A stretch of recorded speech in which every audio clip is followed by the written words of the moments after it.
Hello everyone, welcome to Shiksha class. Arts college TRB exam நடந்து முடிந்திருந்த நிலையில கடந்த வாரம் இதற்குரிய ரிசல்ட்டுமே பப்ளிஷ் பண்ணியிருந்தாங்க. ஸோ இவங்க வெளியிட்ட அந்த மதிப்பெண் பட்டியல்ல இருந்து சில அலிகேஷன்ஸ் டிஆர்பி மேல எழுந்தது. ஸோ இதன் உண்மை தன்மை என்ன, டிஆர்பி இதற்கு என்ன விளக்கம் கொடுக்குறாங்க அப்படிங்கிறத தெளிவா பார்க்கலாம். நமக்கு பப்ளிஷ் பண்ண அந்த ரிசல்ட் இருக்கு இல்லையா, அந்த ரிசல்ட் மார்க் லிஸ்ட்ல 2006ல பிறந்த ஒரு நபர் வந்து தேர்வு எழுதியிருக்கதா தெரிய வருது. அப்போ 2006ல பிறந்தவங்க உதவி பேராசிரியர் பணிக்கு முதல்ல விண்ணப்பிக்க முடியுமா அப்படிங்கிற ஒரு கேள்வி எழுது. அடுத்ததா இந்த உதவி பேராசிரியர் பணி தேர்வுல வேற ஏதாவது பெரிய மோசடி நடந்திருக்கா, என்ன குளறுபடி நடந்திருக்கு, இப்படி பல்வேறு குற்றச்சாட்டுகள் எழுந்தது. அதை தொடர்ந்து டிஆர்பியும் இதற்குரிய விளக்கம் கொடுத்திருக்காங்க. சோ என்ன விளக்கம் அப்படிங்கறத தெளிவா பார்க்கலாம். பொதுவா டிஆர்பி அப்படிங்கிறது ஆசிரியர் தேர்வு வாரியம். இவங்க ஒரு பெரிய போர்டு அமைப்பு. இவங்க வந்து தேர்வுகளை வந்து நடத்தி தராங்க. அரசு பள்ளிகள்லயா இருக்கட்டும், அரசு கல்லூரிகள்லயா இருக்கட்டும், அரசு பள்ளி ஆசிரியர்கள், கல்லூரியில பணிபுரியக்கூடிய உதவி பேராசிரியர்களுடைய பணி நியமனம் குறித்த முழு பொறுப்பையும் இவங்க தான் வந்து எடுத்து தேர்வா நடத்தி நமக்கு வந்து ரிசல்ட் தராங்க. ஸோ இவங்க வந்து இணைய வழியில தான் நம்மளுடைய விண்ணப்பங்களை வாங்கியிருந்தாங்க. குறிப்பா இந்த ஆர்ட்ஸ் காலேஜ் டிஆர்பி எக்ஸாம்ஸ்க்குரிய விண்ணப்பங்களை இணைய வழியில தான் இவங்க வந்து பதிவேற்றம் செய்ய சொல்லியிருந்தாங்க. நம்மளுமே நம்மளுடைய தகவல் அனைத்தையுமே ஆன்லைன் அப்ளிகேஷன்ல தான் கொடுத்திருந்தோம். ஸோ இதற்கு அடுத்ததா ஆன்லைன் அப்ளிகேஷன்ல நம்ம ஏதாவது பிழை விட்டிருந்தோம் அப்படின்னா அந்த பிழை இந்த மதிப்பெண் பட்டியலில் அப்படியே பிரதிபலிச்சிருக்கு அப்படின்னு சொல்றாங்க. இந்த இடத்துல எனக்கு ஒரு சின்ன கேள்வி என்ன வந்ததுன்னா, சரி மதிப்பெண் பட்டியல்ல வெளிவந்தா அது இத்தனை பேர் வந்து பார்ப்பாங்க. ஸோ எல்லாருக்குமே நம்ம மேல இருக்க ஒரு நம்பகத்தன்மை குறையும் அப்படின்னு அவங்க வந்து அதற்கு முன்னக்கூட்டியே வந்து அதற்கு ஏதாவது ஒரு நடவடிக்கை எடுத்திருக்கலாம். ஏன்னா கண்டிப்பா அவங்க மிஸ்டேக்ஸ் எங்க இருக்குன்னு தெரிய வந்ததற்கு அப்புறம் அதுல ஏதாவது ஒரு சின்ன மாற்றம் செய்து ஒரு சரியான மதிப்பெண் பட்டியல்ல இதெல்லாம் ஒரு சின்ன மிஸ்டேக் தான். பேர் மாறி இருக்கிறதோ, இல்ல அந்த ஆண்டு மாறி இருக்கிறதோ, விண்ணப்பங்கள் போது நடந்த தவறு. அதாவது விண்ணப்பதாரர் செய்த தவறு. அவங்க அப்ளை பண்ணும்போதே அந்த மிஸ்டேக் விட்டுட்டாங்க. அது அப்படியே வந்து எங்களுடைய மதிப்பெண் பட்டியல் மார்க் லிஸ்ட்ல வந்துருச்சுங்கிறாங்க. ஒரு சிறிய பிழை. ஆனா இந்த சிறிய பிழைய அவங்க ஏன் இத்தன பேருக்கு நடுவுல ஒரு மனக்குழப்பம் ஏற்படுவதற்கு முன்னதாகவே அவங்க சரி செய்திருக்கலாமே அப்படிங்கிறது எனக்கு ஒரு கேள்வியா இருந்தது. ஸோ இத வந்து டிஆர்பி எப்படி சொல்றாங்கன்னா, ஆன்லைன் அப்ளிகேஷன் அந்த இணைய வழியில விண்ணப்பங்கள் பதிவு செய்யும் பொழுது, அவங்க என்னென்ன சிறு சிறு மிஸ்டேக்ஸ் பிழைகள் செய்றாங்களோ, அந்த பிழைகள் வந்து அப்படியே வந்து நாங்க மார்க் லிஸ்ட்ல பப்ளிஷ் பண்ணிட்டோம். அந்த இன்கரெக்ட் டீட்டெயில்ஸ் தான் உங்களுக்கு வந்திருக்கு. இதுல நாங்க எதுவுமே தனிப்பட்டு பின்னாடி இருந்து எதையும் மாற்றி அமைக்கவில்லை அப்படிங்கிறத அவங்க தெளிவா சொல்றாங்க. சரி, ஓகே. அடுத்ததா இவங்க இன்னொரு ஒரு முக்கியமான தகவல் சொல்றாங்க. பொதுவா இது வந்து ரொம்ப கான்ஃபிடென்ஷியலான விஷயம். இத வந்து அவ்ளோ வெளிப்படையா சொல்லக்கூடாது. இன்னும் சொல்லணும்னா அத சொல்லக்கூடாது. ஏன்னா, நம்ம எல்லாருமே வந்து ஒரு போர்டு ஒரு அமைப்பிட்ட வந்து நம்ம விண்ணப்பங்கள் சமர்ப்பிக்கிறோம். நம்மளுடைய அனைத்து தகவலையும் குடுக்குறோம். அதன் அடிப்படையில அவங்க வந்து தேர்வு நடத்தி, தேர்வின் மதிப்பெண்கள் பட்டியல், தேர்வின் முடிவுகள் எல்லாத்தையுமே அவங்க சொல்றாங்க. அதன் அடிப்படையில அரசாங்க பணியுமே கிடைக்குது அப்படின்னா, அவங்களுடைய பொறுப்பு வந்து மிகப்பெரியது அப்படின்னு சொல்லணும். அண்ட் இப்போ அவங்களுக்குன்னு ஒரு சில செயல்முறை, நடைமுறைகள் இருக்கும் இல்லையா? அதெல்லாம் அவ்வளோ வெளிப்படையா சொல்லக்கூடாது. அதையும் தாண்டி டிஆர்பி அமைப்பே வந்து அவங்களுடைய வழக்கம் என்ன அப்படிங்கிறத தெளிவா விவரிச்சு சொல்லியிருக்காங்க. அததான் நானுமே உங்களோட ஷேர் பண்றேன். பொதுவா நம்ம விண்ணப்பங்கள் குடுத்ததற்கு அப்புறம், அதன் அடிப்படையில நமக்கு ஹால் டிக்கெட் வந்து குடுப்பாங்க இல்லையா? அப்ப ஹால் டிக்கெட் குடுக்கும்போது இவங்க 4 விஷயத்த வந்து முக்கியமா கருதுறாங்க. ஒண்ணு நம்மளுடைய பெயர், அடுத்து பிறந்த தேதி, புகைப்படம், அடையாள அட்டை. ஸோ இது 4யுமே முக்கியமா கவனிக்கிறாங்க. இந்த 4ல ஏதாவது 2 விவரங்கள் பொருந்தி இருந்தால் நமக்கு ஹால் டிக்கெட் குடுத்துடுறாங்க. ஸோ இத வந்து ரொம்ப வெளிப்படையாவே டிஆர்பி போர்டுல இருந்து சொல்லியிருக்காங்க. இந்த 4ல 2 விஷயங்கள் பொருந்திருந்தாலே நாங்க ஹால் டிக்கெட் குடுத்துடுவோம்னு சொல்லியிருக்காங்க. அடுத்ததா பாருங்க, இப்போ இத எப்பதான் இப்போ டிஆர்பி முழுமையா சரிபார்ப்பாங்க? இப்போ இந்த இடத்துல நமக்கு விண்ணப்பிக்கும் பொழுது ஒரு தேர்வர்களுக்கு என்ன மனநிலை வரும் அப்படின்னா, அப்போ நம்ம எக்ஸாம் அப்ளை பண்ணும்போது என்ன தகவல் வேணாலும் நம்ம குடுக்கலாமா? தவறு. அப்படி செய்யக்கூடாது. அதனால தான் சொன்னேன். இந்த மாதிரி விஷயங்கள் வந்து ரொம்ப கான்ஃபிடென்ஷியல். அத தாண்டி வந்து டிஆர்பி போர்டு வந்து ஒரு விளக்கமா இது நமக்கு குடுத்துருக்காங்க. ஸோ ஆன்லைன் அப்ளிகேஷன் அப்போ இந்த 4 தகவல மட்டுமே சரிபார்த்து, அதுல ஏதாவது 2 தகவல் பொருந்தி இருந்தது அப்படின்னா, நாங்க வந்து ஹால் டிக்கெட் குடுத்துருவோம் அப்படின்னு சொல்லியிருக்காங்க. இதை தாண்டி முழுமையான சரிபார்ப்பு எப்ப நடக்கும்னா, அந்த கேண்டிடேட் எக்ஸாம் எழுதி, குவாலிஃபை ஆகி மார்க் வாங்கி, கட் ஆஃப் எல்லாம் எடுத்து, அதுக்கப்புறம் சர்டிபிகேட் வெரிஃபிகேஷன் வருவாங்க இல்லையா? சர்டிபிகேட் வெரிஃபிகேஷன் அப்போதான் முழுமையான விவரங்கள் சரிபார்க்கப்படும். இப்ப சர்டிபிகேட் வெரிஃபிகேஷனுக்கு போகும்போது நம்ம இணைய வழியில என்னென்ன விண்ணப்பங்கள்லாம் பதிவேற்றம் செய்து சமர்ப்பித்தோமோ அந்த எல்லா விண்ணப்பங்களோட ஒரிஜினல் காப்பி நம்ம எடுத்துட்டு போவோம். கரெக்ட்டா? ஸோ நம்ம கையில original 10th, 12th mark certificates இருக்கும், டிகிரி சர்டிஃபிகேட் இருக்கும், கம்யூனிட்டி சர்டிஃபிகேட் இருக்கும். பிற சர்டிஃபிகேட்ஸ் என்னென்ன சப்மிட் பண்ணோமோ அது எல்லாமே ஒரிஜினல் நம்ம கையில இருக்கும். நம்ம என்னெல்லாம் அப்லோட் பண்ணி வச்சோமோ, குடுத்தோமோ அது எல்லாமே அவங்க பேக் எண்ட்ல டேட்டாவா வச்சிருப்பாங்க. அப்போ சர்டிபிகேட் வெரிஃபிகேஷன் அப்போ நம்ம கொண்டு போன சர்டிபிகேட்டையும் அவங்கள்ட்ட நம்ம சப்மிட் பண்ண சர்டிபிகேட்லயும் பேர் கரெக்டா இருக்கா, சர்டிபிகேட் நம்பர் கரெக்டா இருக்கா, இது எல்லாமே ஒன்னொன்னா வெரிஃபை பண்ணி நம்ம கேட்டகரி வைஸ் கரெக்டா வர்றோமா, நம்மளுடைய சப்ஜெக்ட் ஈக்குவலன்ஸ் எல்லாம் கரெக்டா இருக்கா, வேற ஏதாவது சான்றிதழ் சரிபார்ப்பு இருந்தாலும் இது எல்லாத்தையுமே அவங்க முழுமையா சரிபார்க்கக்கூடிய தருணம் வந்து சர்டிபிகேட் வெரிஃபிகேஷன் அப்பதான் நாங்க சரிபார்ப்போம். அதன் பின்னதாக தான் இறுதி முடிவுமே வெளியிடப்படும். அது நமக்கே தெரியும். அதற்கப்புறம் தான் இறுதி முடிவுமே வெளியிடப்படும். ஸோ இதுதான் வந்து டிஆர்பி வந்து சொல்லியிருக்காங்க. ஸோ பின்புலத்துல நாங்க எந்த விதமான மாற்றமும் செய்யல.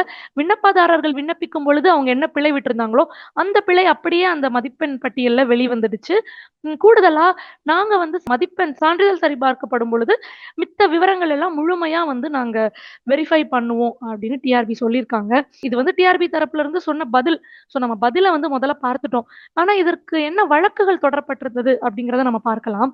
இப்ப முதல் வழக்கா என்ன தொடர்ந்தாங்க அப்படின்னா, ஒருத்தவங்களுடைய பிறந்த தேதி வந்து 2006ன்னு குறிப்பிட்டிருந்தது. 2006ல பிறந்தாங்க அப்படின்னா 2026 அப்படிங்கும்போது அவங்களுக்கு ஒரு 20 வயது தான் நிரம்பி இருக்க முடியும். 20 வயது நிரம்பிய ஒரு விண்ணப்பதாரர் வந்து இளங்கலை பட்டம் கூட முழுமையா படித்திருக்க முடியாது. அப்படி இருக்கும் பொழுது உதவி பேராசிரியர் பணி இருக்கு இல்லையா? இதற்கு விண்ணப்பிக்க வேண்டும் என்றால் நம்ம வந்து என்ன அடிப்படை தகுதியா வச்சிருக்கணும்? ஒரு முதுகலை பட்டம் முடித்திருக்கணும். கூடுதலா பிஹெச்டி அல்லது நெட் அல்லது செட். இது 3ல ஏதோ ஒண்ணு நம்ம முடிச்சு வச்சிருக்கணும் இல்லையா? இதுதான் அடிப்படை தகுதி. அப்ப 2006ல பிறந்தவங்க எப்படி இவ்ளோ படிச்சிருக்க முடியும்? ஸோ இது வந்து ஒரு குழப்பத்துக்கு வழிவகுக்குது. இது ஒரு வழக்காவே நம்ம தொடர்றாங்க. அப்போ அதற்கு டிஆர்பி போர்ட்ல இருந்து என்ன சொல்றாங்கன்னா, அவங்க எஸ்எஸ்எல்சி சர்டிபிகேட்ல இருக்கக்கூடிய தேதிய பிறந்த தேதியா குடுத்துடுறாங்க. ஸோ இதனால வந்து ஒரு பிழை ஏற்படுது. இந்த மாதிரி பிழை எப்படி தெரியுமா நடக்கும்? ஜெனரலா இப்ப நம்மளே உட்கார்ந்து நம்மளோட சர்டிபிகேட் நம்பர்லாம் பார்த்து, பார்த்து அப்ளை பண்றோம்னா பண்ணிடுவோம். இப்போ சில நேரங்கள்ல வந்து ப்ரௌசிங் சென்டர் அந்த மாரி பிற இடங்கள்ல குடுத்து அப்ளை பண்ணும்போது, நம்மளும் பக்கத்துல உட்காராம, இதெல்லாம் பார்த்து அப்ளை பண்ணியிருக்காங்கன்னு சர்டிபிகேட்ட மட்டும் குடுத்துட்டு நம்ம எங்கேயாவது போயிடுவோம். ஸோ அவங்க அப்ளை பண்ணும்போது, நெறைய பேருக்கு அப்ளை பண்ணி குடுக்கும்போது, இந்த மாதிரி ஒரு மேனுவலான எரர் வந்திருக்கலாம். தெரியல. எந்த இடத்துல அந்த விண்ணப்பதாரர் வேணும்னே பிழையிட்டிருக்க மாட்டாங்க. ஆனா ஏதோ ஒரு இடத்துல வந்து அந்த குறிப்பிட்ட விண்ணப்பதாரர் வந்து பிழையிட்டுட்டாங்க. சரி ஓகே. ஸோ இது வந்து எங்க சைட்ல இருக்கிற மிஸ்டேக் இல்ல. அவங்க விண்ணப்பிக்கும் பொழுதே அந்த பிழை இருந்தது அப்படின்னு சொல்லிட்டு டிஆர்பி போர்டு இதுக்கு வந்து விளக்கம் குடுத்திருக்காங்க. இதற்கு அடுத்ததா இந்த தகவல் ஆன்லைன்ல அவங்க குடுத்த தகவல நாங்க எந்த இடத்துலயுமே பின்னாடி போய் எங்களால மாற்றி அமைக்க இயலாது.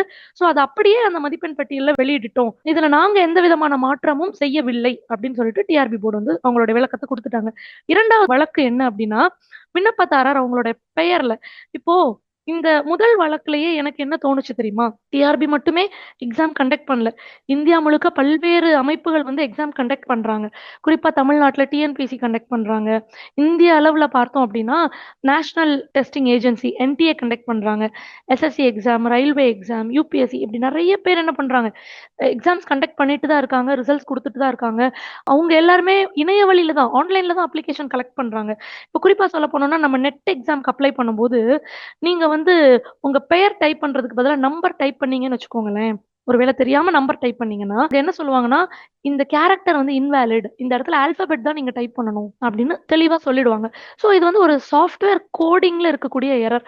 கொஞ்சம் டெக்னிக்கலா டிஆர்பி இத அப்டேட் பண்ணியிருக்கலாமே அப்படின்னு தான் எனக்கு தோணுச்சு. அதே மாதிரி டேட் ஆஃப் பர்த் எல்லாம் குடுக்கும் பொழுது, நம்ம டேட் ஆஃப் பர்த் குடுத்துட்டோம்னாலே, நீங்க வந்து இந்த வயது வரம்புக்குள்ள வர்றீங்களா? இல்லையா? அப்படிங்கிறத வச்சு இது வந்து வேலிடா, இன்வாலிடான்னு சொல்லிடுவாங்க. ஒருவேளை நம்ம வந்து இப்போ இந்த தேர்வுக்கு 57 வயதிற்கு உட்பட்டவங்க தான் அப்ளை பண்ண முடியும். ஒரு 60 வயது உள்ள நபர் வந்து போய் அவங்களோட டேட் ஆஃப் பர்த்த குடுக்குறாங்கன்னா, இல்ல நீங்க எலிஜிபிள் இல்ல அப்படின்னு சொல்லிட்டு வந்துடணும். ஆக்சுவல் ப்ரொசீஜர் அப்படிதான் இருக்கணும். அது வந்து ஒரு சாஃப்ட்வேர் நம்ம நல்லா பில்ட் பண்ணியிருந்தாலே சிறப்பா செய்ய முடியும். ஒரு அப்ளிகேஷன் ஃபார்ம்லயே இவ்ளோ மிஸ்டேக்ஸ் இருந்தது. அதுவும் ரிசல்ட்ஸ் எல்லாம் பப்ளிஷ் பண்ணதுக்கு அப்புறமா அவங்க இன்னும் சரி செய்யல அப்படிங்கும்போது, எனக்கு இதுல கொஞ்சம் சின்ன வருத்தம் தான். ஏன்னா, இது சாஃப்ட்வேர் அப்டேட் பண்றது ஒரு சரியான சாஃப்ட்வேர சூஸ் பண்ணி டேட்டா கலெக்ட் பண்றது வந்து ஒரு பெரிய செயலே இல்ல. இன்னைக்கு இருக்கிற நிலவரத்துல, இவ்ளோ ஏஐ டெவலப் ஆன ஒரு நேரத்துல, இது ஒரு சின்ன கோடிங் தான். சின்ன சாஃப்ட்வேர் தான். இத நம்ம சரியா பண்ணியிருக்கலாம் அப்படின்னு எனக்கு தோணுது. இதெல்லாம் ஒரு சின்ன சின்ன வருத்தங்கள் தான். சரி, ஓகே. அடுத்தது பார்த்தீங்க அப்படின்னா, 2வது வழக்கு. 2வது வழக்க பொறுத்தவரைக்கும் விண்ணப்பதாரர் தனது பெயருக்கு பதிலா எஸ்எஸ்எல்சி சர்டிஃபிகேட்ல இருக்க நம்பர் குடுத்திருக்காரு. ஸோ இது அப்படியே ரிஃப்ளெக்ட் ஆயி வந்துருச்சு. அப்போ ஹால் டிக்கெட் வரும்போதும் அதுல ஒரு பிழை இருக்கும் இல்லையா? அவருக்கு அந்த பேர் இல்லாம ஏதோ நம்பர் தான் வந்திருக்கு. அதற்கப்புறமா சரியா விண்ணப்பதாரர் தான் வந்து எனக்கு திருத்தி குடுங்கன்னு ஒரு மனு குடுத்தாரு. அவரோட அடையாள ஆவணங்கள்லாம் சமர்ப்பித்தாரு. அத சரிபார்த்துட்டு அவருக்கு தேர்வு எழுத அனுமதி குடுத்துருக்காங்க. அவருமே சிறப்பா தேர்வு எழுதி முடிச்சிருக்காரு. ஸோ இதெல்லாம் வந்து டிஆர்பி போர்ட்ல இருந்து அவங்க குடுத்த விளக்கங்கள். இதுல எந்த விதமான குளறுபடியோ, இல்ல வந்து மோசடியோ அதெல்லாம் செய்யல. ஒரு சிறு பிழை தான். அதுவும் வந்து நாங்க இந்த மாதிரியெல்லாம் இதற்கு விளக்கம் அப்படின்னு சொல்லி குடுத்துட்டாங்க. ஸோ எனக்கு இந்த இடத்துல என்ன தோணுச்சு அப்படின்னா, ஆக்சுவலா இந்த எக்ஸாம் வந்து உங்களுக்கே தெரியும். 2019ல ஒரு தடவ வந்து, அதுக்கப்புறம் எல்லாரும் அப்ளை பண்ணி இந்த எக்ஸாம் நடக்கல. 2022, 23 போல ஒரு தடவ இதுக்குரிய அப்ளிகேஷன் வந்தது. ஸோ அப்ப எல்லாரும் அப்ளை பண்ணோம். வெயிட் பண்ணிட்டு இருந்தோம்.